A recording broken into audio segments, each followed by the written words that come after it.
बिस्मिल्लाहिर्रहमानिर्रहीम। D Mac tube में खुश आमदीद। दोस्तों, आज की इस वीडियो में हमारा जो टॉपिक है वो बेसिकली किसी भी बैरिंग के अंदर ग्रीस फिलिंग के रेलिवेंट है कि हम किसी भी बैरिंग को किस तरह लुब्रिकेट करते हैं या ग्रीस करते हैं, या इसको जब हम ग्रीस करेंगे उसको बैरिंग ग्रीस करने का प्रोसीजर क्या होगा, उस बैरिंग को एज़ पर स्टैंडर्ड हम कैसे कैलकुलेट करेंगे कि इस बैरिंग के अंदर इतनी क्वांटिटी की हम ग्रीस करनी है, या इस बैरिंग किसी भी बैरिंग को ग्रीस करने का थंब रूल क्या है कि कितने परसेंट उस बैरिंग की होजिंग को हमने ग्रीस से फिल करना है। ये सारी चीज़ें हम इस दोस्तों, अगर आप मैकेनिकल इंजीनियर हैं या किसी भी इंडस्ट्री में काम करते हैं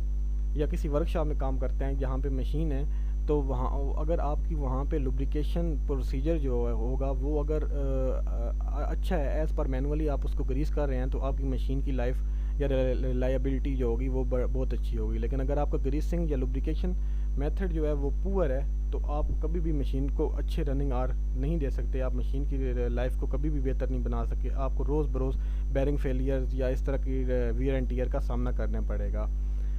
क्योंकि जो बेसिकली लुब्रिकेशन है या ग्रीसिंग सिस्टम है वो किसी भी मशीन के लिए बैकबोन की हैसियत रखता है। तो आज की इस वीडियो में हम वो प्रोसीजर जानेंगे कि हम कैसे किस बैरिंग को ग्रीस करें और कितनी क्वांटिटी में हम उसको ग्रीस करें कि हमारी जो मशीन है उसकी लाइफ बेहतर हो सके। तो आज की इस वीडियो में हम ये जानने की कोशिश करेंगे। तो दोस्तों, इस अगर पिक्चर पे आप गौर करें तो ये शो कर रही है कि अगर इस किसी भी मशीन का बैरिंग को नया चेंज किया गया है और उसमें हम फर्स्ट फिल करने लगे हैं ग्रीस को। तो इसके लिए ये है कि आपका जो एक हाथ है वो आप शाफ्ट के कॉर्नर पे रख लें और दूसरे हाथ पे ग्रीस लेकर बैरिंग की एक साइड से ग्रीस को फिल करना स्टार्ट करें, और बैरिंग को में ग्रीस को इस तरह एक साइड से पुश करते जाएं और एक हाथ से शाफ्ट को घुमाते जाएं कि एक पूरा रेवोल्यूशन कंप्लीट हो जाए। इस तरह पुश करेंगे कि दूसरी साइड से रोलर के दरमियान से ये ग्रीस इस तरह बाहर निकलना स्टार्ट हो जाए। तो जैसे ही पूरा रेवोल्यूशन एक कंप्लीट होगा तो थारली दोनों साइड से बैरिंग के रोल्स जो हैं वो ग्रीस से फिल हो जाएंगे। तो इसका ये फ़ायदा होगा कि जब आप मशीन को चलाएंगे तो उसका जो फर्स्ट पुश होगा उससे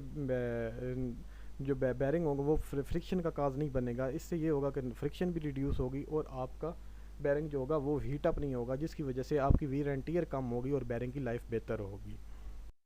ग्रीस की किसी भी बैरिंग में जो क्वांटिटी है क्यों इतनी ज़रूरी है कि इसको हम फार्मूला से कैलकुलेट करें। बेसिकली ये है कि अगर आप किसी भी बैरिंग में रिक्वायरमेंट से कम ग्रीस फिल करेंगे तो उसमें फ्रिक्शन ज़्यादा होगी, जिसकी वजह से बैरिंग गर्म होगा और आपके बैरिंग की लाइफ रिड्यूस हो जाएगी। लेकिन अगर आप एक लिमिट से या एस स्टैंडर्ड से ज़्यादा ग्रीस को किसी होजिंग में फिल कर देंगे तो जब आप उसको चलाएंगे तो आपका बैरिंग हीट अप होगा। जब बैरिंग हीट अप होगा तो उससे भी डिफरेंट प्रॉब्लम आएंगे, एक्सपेंशन होगी जिसकी वजह से वियर एंड टियर होगी, तो आपका बैरिंग डैमेज होने का अंदेशा है। तो इसलिए हमको बैरिंग को मैनुअल के मुताबिक या स्टैंडर्ड के मुताबिक ग्रीस को फिल करना चाहिए ताकि हमारे पास मशीन की जो एफिशिएंसी है या लाइफ है वो बेहतर हो सके।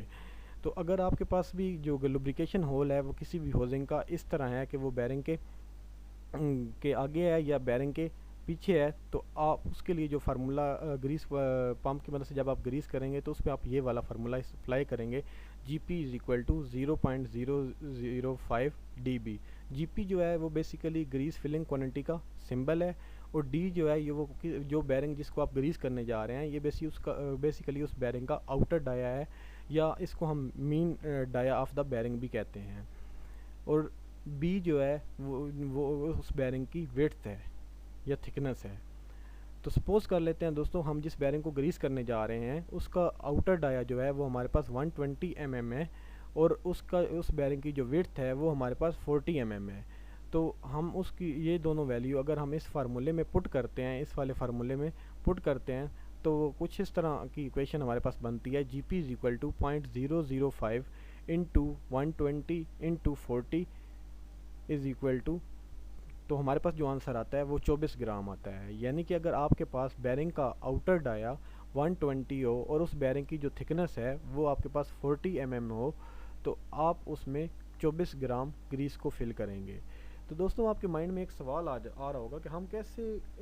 ये कैलकुलेट करेंगे कि इस बैरिंग के अंदर 24 ग्राम या 25 ग्राम ग्रीस चली गई है। दोस्तों, आप जिस ग्रीस पंप की मदद से ग्रीस करने जा रहे हैं, अगर आप उसके ऊपर जो नेम प्लेट लगी हुई होती है तो उस पर गौर करें या उस ग्रीस गन का मैनुअल पढ़ें, तो उसके ऊपर मेंशन होगा कि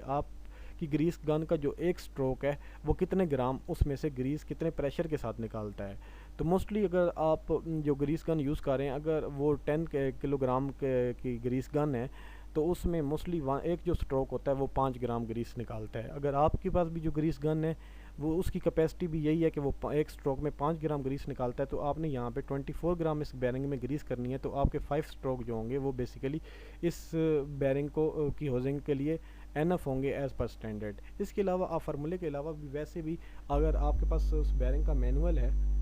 तो उसके ऊपर भी मेंशन होता है कि आपने कितना कितना उस बैरिंग को ग्रीस करना है। लेकिन आपके पास अगर आपको ये फार्मूला आता है तो आप किसी भी बैरिंग को आसानी से कैलकुलेट कर सकते हैं कि उसमें कि कैसे ग्रीस करनी है और कितनी मिकदार में करनी है। और दोस्तों अगर इस पिक्चर में तो ये था कि हमारे पास जो लुब्रिकेशन होल था वो बैरिंग के या फ्रंट पे था या बैरिंग की बैक साइड पे था, तो उसके लिए हमने ये फार्मूला यूज़ किया। लेकिन अब अगर बैरिंग का जो बैरिंग की होजिंग का जो होल है, अगर वो इस तरह हो कि बैरिंग के ऊपर टॉप के ऊपर आ रहा हो पे आया है, तो इसमें हमारे पास क्या फार्मूला होगा। तो इस आप एक सवाल तो आपके माइंड में ये भी आ रहा होगा कि यहाँ पे नीचे बैरिंग है और ऊपर लुब्रिकेशन होल है, तो हम जब पुश करेंगे तो बैरिंग के अंदर ग्रीस कैसे जाएगी। ये तो बिल्कुल बैरिंग की आउटर रेस जो है वो होजिंग के साथ फिक्स होती है। तो दोस्तों इसमें ये होता है कि जो इस बैरिंग में अगर आपका लुब्रिकेटिंग होल जो होगा वो ऊपर होगा, तो इस बैरिंग के ऊपर ग्रीस के लिए एक ग्रूव बनी होगी। यानी कि अगर आप अक्सर बैरिंग के नोमेनक्लेचर या डेजिग्नेशन नंबर को रीड करते हैं तो उसके ऊपर इस तरह लिखा होता है 22-233 W33 C3। यानी कि ये जो बेसिकली W33 है, ये बेसिकली ये शो करता है कि W3 ये शो करता है कि ये इस बैरिंग के सेंटर में एक आउटर रेस के ऊपर एक ग्रूव है, और जो W3 के बाद जो अगला नेक्स्ट 3 है या 4 है वो ये शो करता है कि उसमें उस ग्रूव में 3 या 4 लुब्रिकेटिंग होल हैं। तो इस तरह ये जिस बैरिंग की होजिंग के ऊपर इस तरह सेंटर में होल होगा, तो उस बैरिंग के अंदर जो बैरिंग यूज़ हो रहा होगा उस हाउसिंग के अंदर, उसमें लाजमी लुब्रिकेशन के लिए या ग्रीस के लिए उस बैरिंग की आउटर रेस पे ग्रूव बनी होगी। तो जब आप उसमें से पंप को जब उसमें ग्रीस डालेंगे पंप की मदद से, तो उस ग्रूव से होती हुई उन होलों से होती हुई इस तरह रोलर के दरमियान में आ जाएगी। अगर आपका भी केस इस ग्रीस करने के लिए इस तरह का हो जैसे इस पिक्चर में दिखाया गया है, तो उसके लिए हमारे पास जो ग्रीस कैलकुलेट करने का जो फार्मूला है वो बेसिकली ये है, GP = 0.002 dB। अगर बैरिंग की साइड पे होगा तो वहाँ पे हमारे पास जो फार्मूला होगा 0.005 dB होगा, लेकिन अगर सेंटर में होगा तो 0.002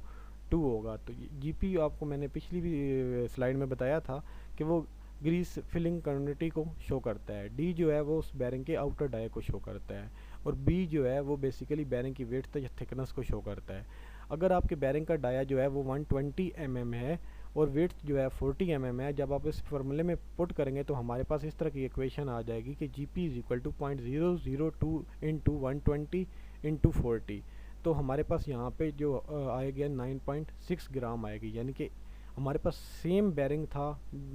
जिसका आउटर डाया पिछले केस में भी हमारे पास 120 था और बैरिंग की थिकनेस 20 थी, लेकिन उसमें हमने 24 ग्राम ग्रीस डाली थी, लेकिन इस तरह इसमें हमने 9.6 ग्राम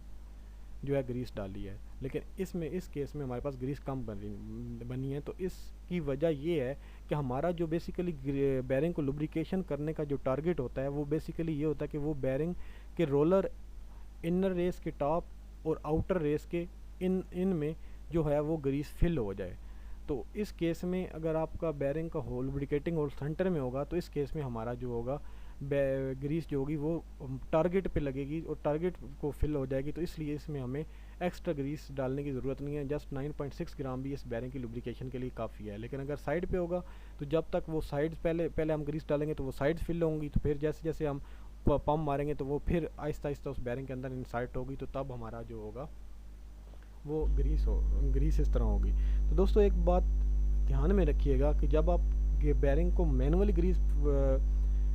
फिल करने लगते हैं हाथ की मदद से, तो उस टाइम आपका सिस्टम जो होता है वो स्टॉप कंडीशन में होता है। लेकिन अगर आपने पंप की मदद से किसी भी बैरिंग की होजिंग को ग्रीस करना है या बैरिंग को ग्रीस करना है, तो आपने ये बात हमेशा माइंड में रखनी है और हमेशा ऐसे ही करना है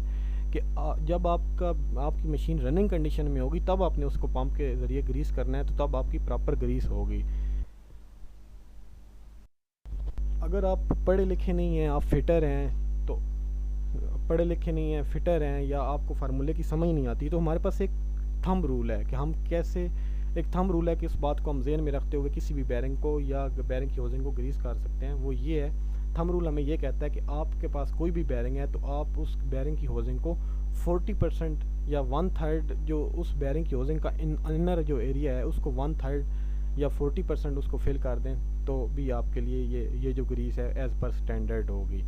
तो उम्मीद है आज की इस वीडियो में आपको काफ़ी जानकारी हासिल हुई होगी। तो दोस्तों, अगर आपको ये वीडियो पसंद आई है तो प्लीज़ इस वीडियो को लाइक करें, शेयर करें और इस चैनल को सब्सक्राइब करें, ताकि आने वाली नई जो वीडियो है उसके नोटिफिकेशंस आपको मिलते रहें। Thank you for watching.